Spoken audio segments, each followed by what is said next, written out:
All right, hey there, everyone. It's RevKev here. Just checking things out. Is this actually working? We're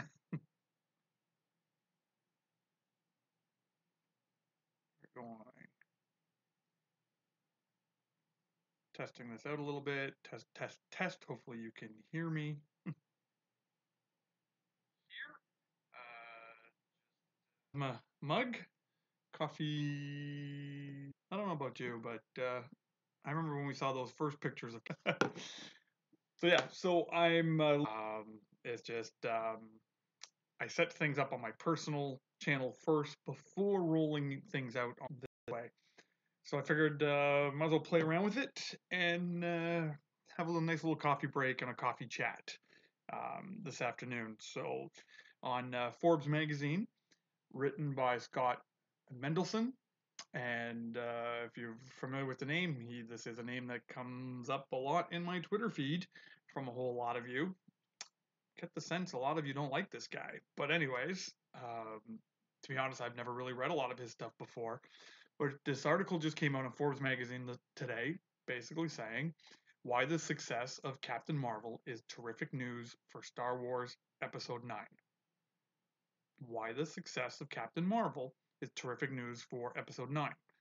Goes in to start talking about the money that was made over the last 10 days with Captain Marvel.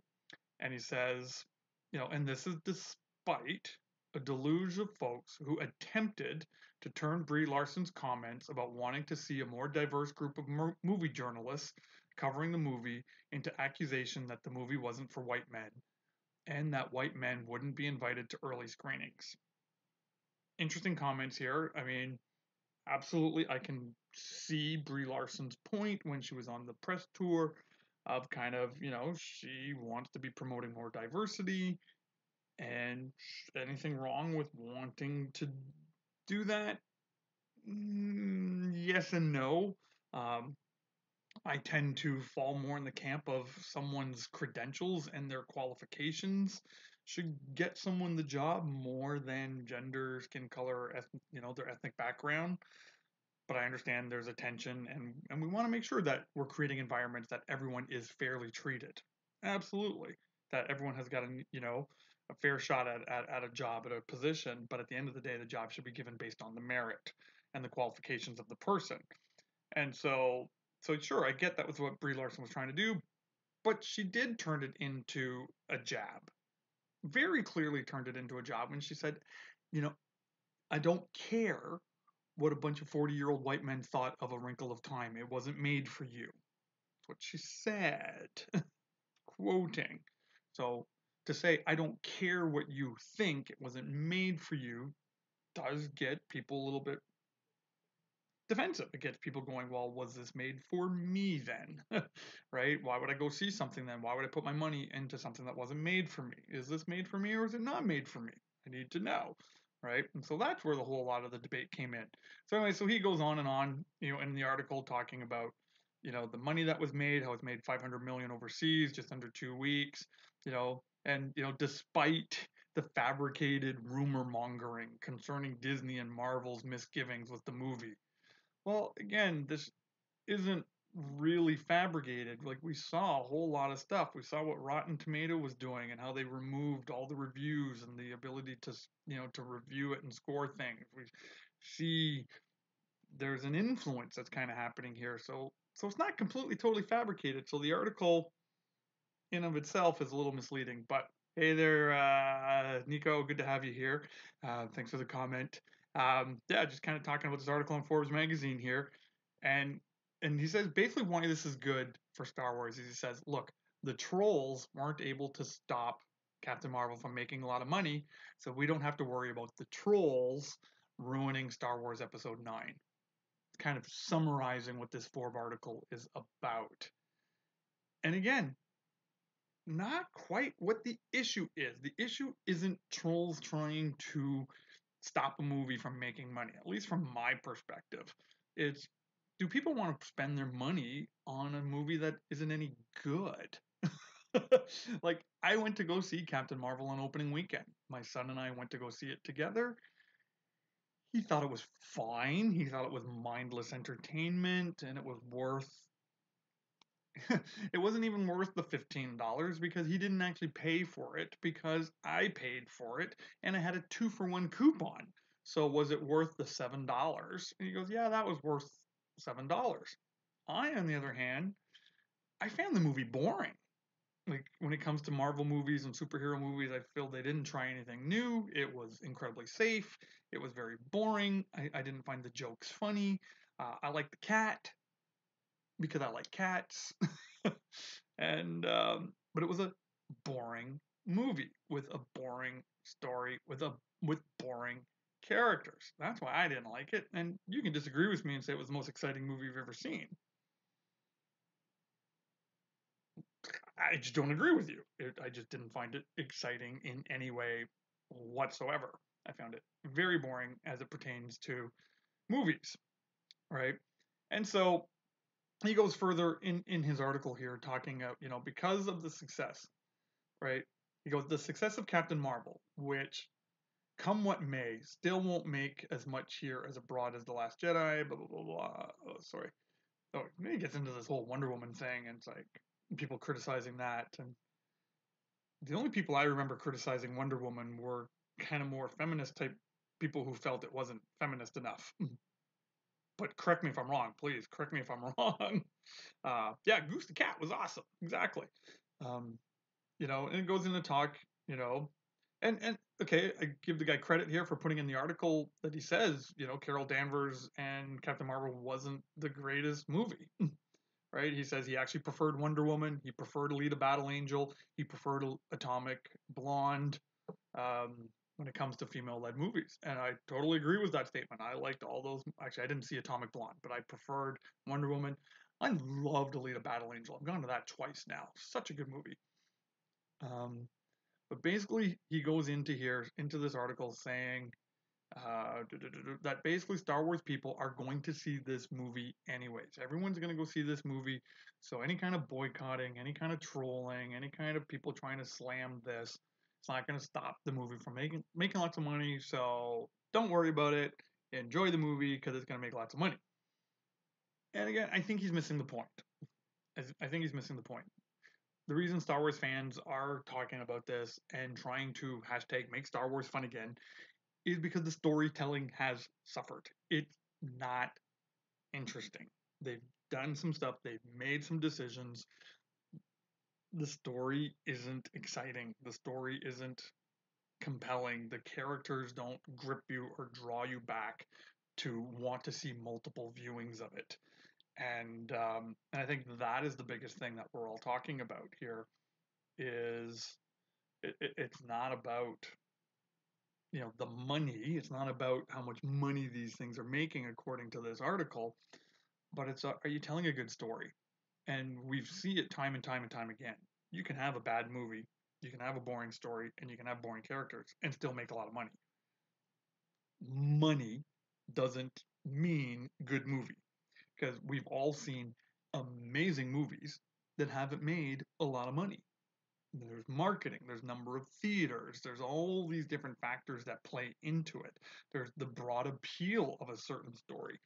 Like I still think one of my ultimate favorite movies ever made was Hacksaw Ridge, the movie directed by Mel Gibson.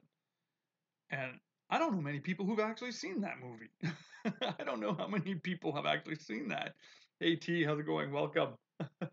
um, Yeah, I haven't seen a lot of people who have seen Hacksaw Ridge, and I'll watch that movie every month. I'll like when I'm home alone and kind of having a boys' night. It's like I'm watching Hacksaw Ridge again because that movie was incredible, beautifully acted. Andrew Garfield, oh my goodness, was incredible in that movie, and I could watch it again and again and again. It just grips me and compels me every single time when I watch it, you know. And so but I don't think it made a lot of money. I'd have to look it up and see if anyone knows how much money Hacksaw Ridge made. Put that in the comments here. So money doesn't equal good movie. Money doesn't equal good movie. Money doesn't equal good movie. We could say that again and again and again and again. So Yeah, so this article here is like saying, yay, the people who are complaining aren't going to stop Star Wars from making a lot of money. I'm not trying to stop Star Wars from making a lot of money. I'm really not. And maybe some other people are, but not the people I hang out with.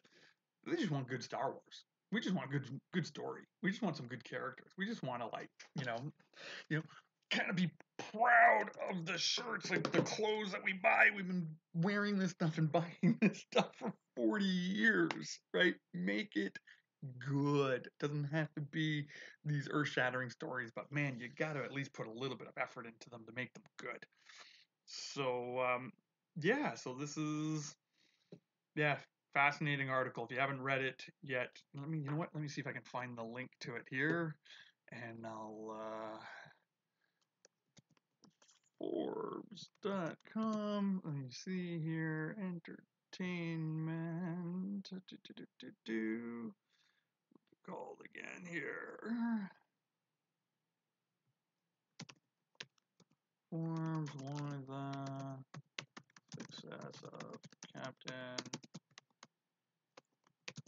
Dude, I should have had this prepared, but I wasn't, actually expecting to do this. Really, the number one reason I'm doing this live stream is because I'm just testing out my system here.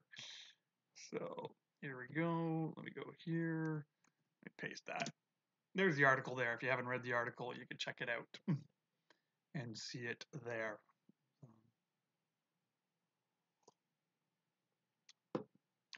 Good stuff.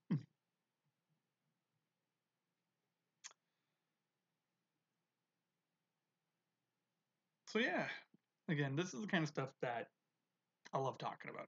I love talking about Star Wars. I love talking about what was fun about Star Wars and things like that. And trying to just turn this into a nickel and dime money game. And I get it. This is what Hollywood has to do.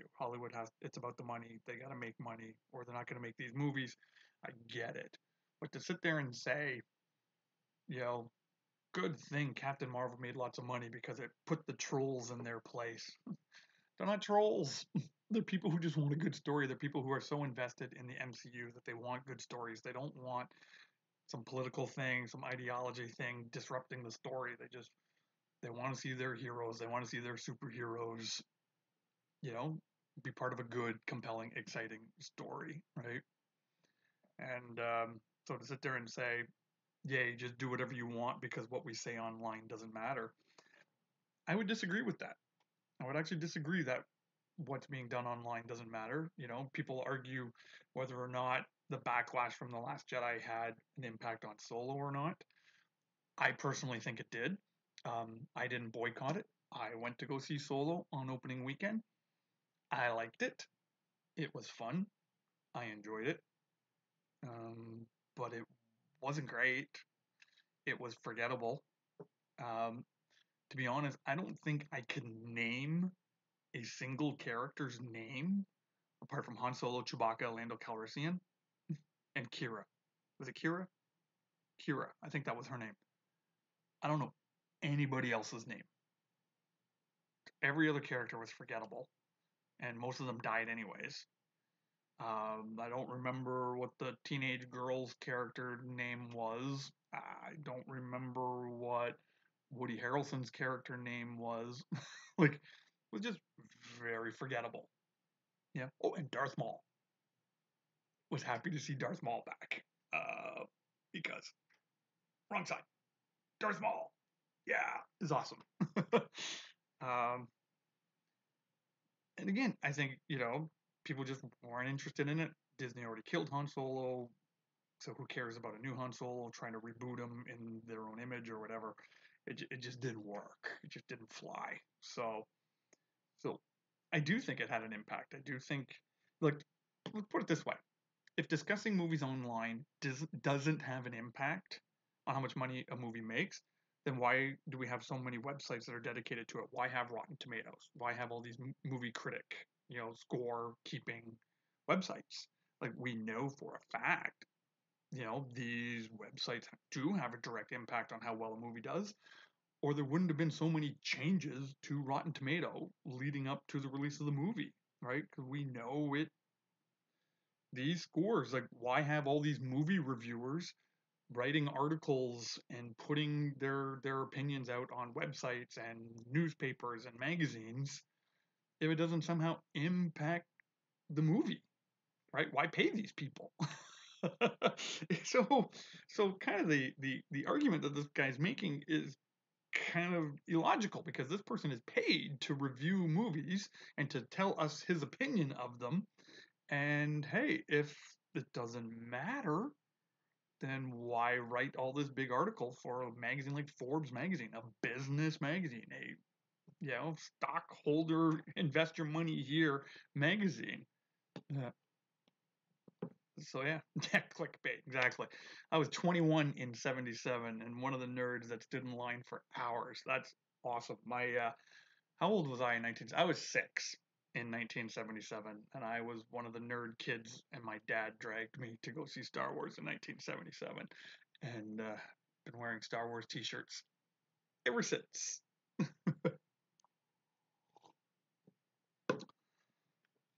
So yeah, so I just wanted to go online here for a little bit. One, test out this new live streaming platform here. And my son redid all the graphics for me last night, and if any of you are watching this and if you need any graphic design done, I would encourage you to follow me on Twitter. You can see my Twitter handle kind of coming up here. It's coming up right now. And go on there and find my son.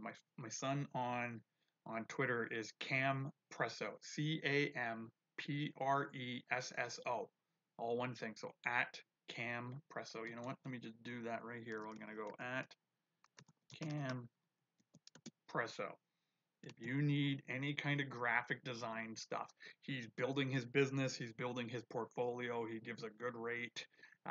Just say you're a friend of his father's. And again, he's applied to university. He's still waiting for his application to come in. I hope he wants this so badly. I hope he gets accepted. But I'm as old as dirt on these channels. Well, it's good. With that age comes the wisdom and experience. We need some age and wisdom to kind of help these young pups kind of grow into maturity. So it's good to have people like you and me that are a little older, a little grayer, a little wiser, right? But yeah, so if you have some graphic design need, to kind of help your channel out, logos and things like that, my son loves doing this kind of stuff. So this is just a shameless plug for him. Um, Actually, he's even doing album covers now for like professional rappers out in LA. It just kind of blows my mind how social media just joins us all together.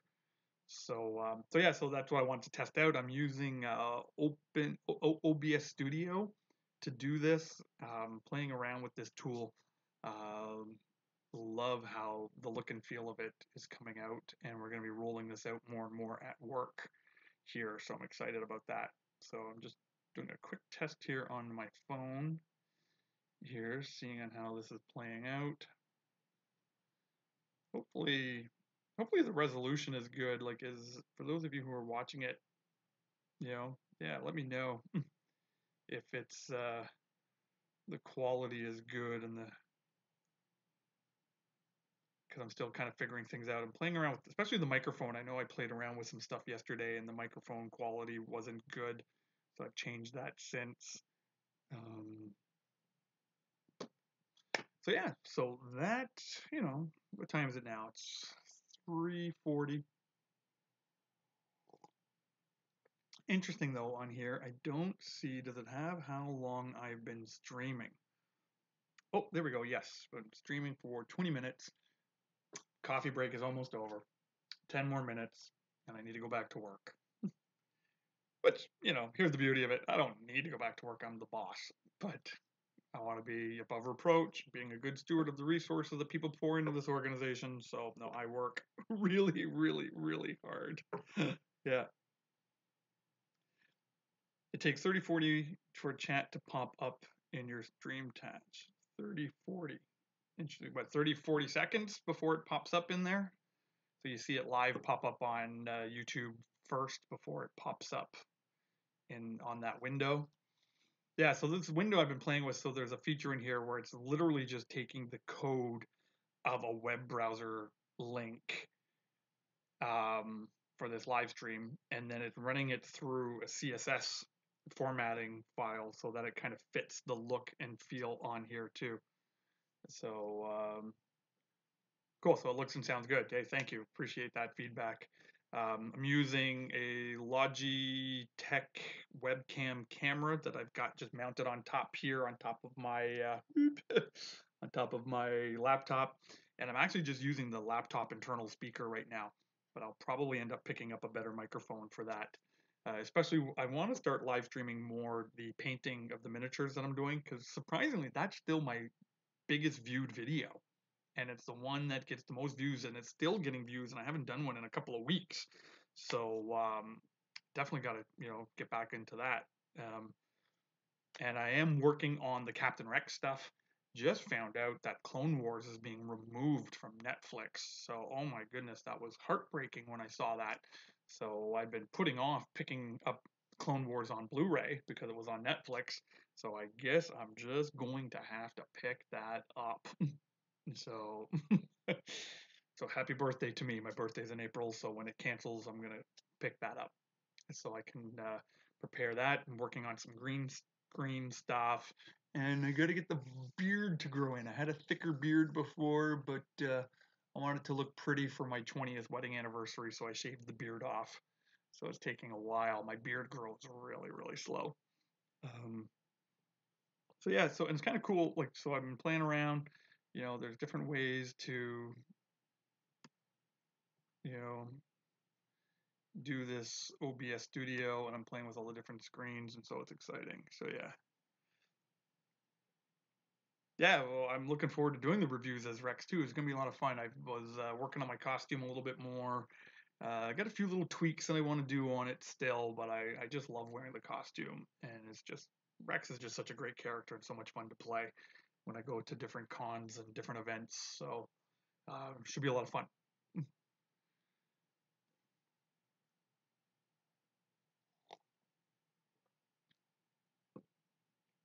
Yeah, I love your channel there, T. I've been kind of, I like to just see the videos. I like how you're learning, playing with all the video editing and the different Marvel characters that you were doing. Some good stuff. And I keep trying to, I forget it. And this is, again, one of my senior moments. I forget sometimes to click that like button on people's videos. But everyone who's a part of the Fandom Collective, I subscribe to everybody. And I mean, that's one of the things I love about the Fandom Collective is I'm subscribing to everybody, and I really try to click those like buttons on everybody's video to help everybody out. But I do forget sometimes. Sometimes I watch the video and I get all excited and I forget to click like. So I'm gonna get better at that. Gonna get better at that. Um, I'm actually not drinking coffee, even though I said this is coffee break time. I'm actually drinking peach tea. This is also one of these things about getting a little bit older is yeah, I shouldn't be drinking so much coffee in the afternoon. Yeah, so did you pick some episodes? So I've actually started with the original movie, the Clone Wars movie, and so I've actually broken up that into 3 parts. So there's the original battle at the beginning. How does the movie go again? I got the notes all written down. There's the original battle, and then when they leave to go and then save Jabba's son, there's that, and then there's a third story arc in there as well. Um, oh, just the whole Rex kind of making fun of Anakin with Ahsoka being his new apprentice. So there's the battle, there's the rescuing Jabba the Hutt's son, and then just the relationship between Anakin and Ahsoka. So I already have 3 episodes planned out just from the Clone Wars movie. So that's where I'm starting, and then I want to hit on definitely some key things from season 1 um, that I'm looking at doing. So if you have favorite episodes, just kind of send me the link in here, and or send me the episode that you really like, and yeah, leaving comments too. That's another thing I'm trying to get better at. T, absolutely, is leaving the comments in there as well. Because I think that it does, and you're awesome at that, T. Like I really appreciate you and how you just leave comments in there on the videos that are posted. It just kind of spurs you on to yay, I got a comment, I can make another one. Again, one of the beauties of the fandom and everyone coming together. So yeah, so again, Clone Wars, if you got favorite episodes, things that you really love to do, your favorite episodes, favorite characters. I'm trying to focus primarily on episodes where Rex is involved in it so that I can try to keep it in that first person, reviewing the episode from his point of view, is what I'm trying to do. But then I want to get into some of the later episodes, especially the season 6 stuff. I want to get into that, like the whole man, like the story arc, and I forget the name of the clone, like the guy who went nuts and killed the Jedi, and then they were doing all the investigation with fives. And I just love the language of, good soldier obeys orders, good soldier obeys orders, good soldier obeys orders. Love those episodes. It was so good leading into Order 66. So, anyways, yeah. So send me your link, send me your favorite episodes that you love, and I'm putting them all together. I've got my notebook in my backpack here, keep it with me all the time, and I'm just kind of jotting more ideas down. Setting up green screen at home, looking at setting up some lighting, because I don't want to bring. I've got a really cool system at work for video, and some of the videos that I've been doing, I actually do them at work because I've got better cameras and better lighting and better backdrops and stuff. But I don't want to bring Rex to work and have to be dressed up as Rex at work, where there's a whole bunch, like hundreds of people coming in and out all the time. I really don't want that. I'm going to do that privately at home. But then, yeah, do the video and video editing there. Can we get the one with Anakin seeing his future as Vader? Which season was that in? Do you remember? I I don't even I don't remember the details of that one. That It's been a while since I've watched all of them, and I'm kind of been using this project to get back into watching the Clone Wars. And but man, I can't even think of that one. So I'd have to do some digging and find out where that one is. So if you know what season that was, Nico, I would love for you to just send me that. That would be great. Yeah. Like I love one of my favorite parts of Rebels. Like I'm even debating moving it from Clone Wars into Rebels, especially since Captain Rex is back in Rebels. The whole Ahsoka Vader storyline in Star Wars Rebels was probably the greatest thing in a long time for me. It's definitely by far the greatest thing that Disney Star Wars has done. Star Wars Rebels season 2, Darth Vader, Ahsoka Tano, that was brilliant, and Darth Maul interwoven into that was brilliant. That is far and beyond the greatest thing that Disney Star Wars has done, was that, in my opinion. So yeah, but yeah, Anakin seeing the future being Vader, that's epic. I don't know why I'm blanking out and have no memory of that right now. Maybe just another senior's moment. Anyways, so I've been kind of doing this now 29 minutes and 30 seconds, so that's good enough for today. I appreciate you guys popping in and just kind of being part of the chat. Really appreciate that. Really appreciate your feedback on this. Again, I'm learning this. Again, the heart behind the hashtag Make Star Wars Fun Again is I want to just love Star Wars. I just want to enjoy it again. There's stuff I don't like. There's stuff that Disney's doing that they're pushing that I hate and despise, but I'm not going to let that ruin my fun. I've read a great tweet this morning that says we live in a very, very ugly world, but we have to choose whether we're going to let that world make us ugly. And that is my heart with this channel, is I'm not going to let how Disney is screwing this up to kill my love for Star Wars. I'm going to cling to the things that I love the most. Um, Things like the Clone Wars, things like Captain Rex, things like the games that Fantasy Flight Games is coming out, and all of that. So, yeah. What do you got written? Sorry, trying to read the chats here at the same time. It's hard to keep up. Let's look into it again. Return to the dark side. Yeah. Well, if you find out what it is, please let me know. Yeah, that would be great. So anyways, yeah, so I hope you have a great rest of your afternoon. If you're having your coffee break, well, enjoy your coffee as I enjoy my peach tea. So good. And anyways, all the best to you. May the force be with you, and I'll talk to you soon. Have a great afternoon. Take care.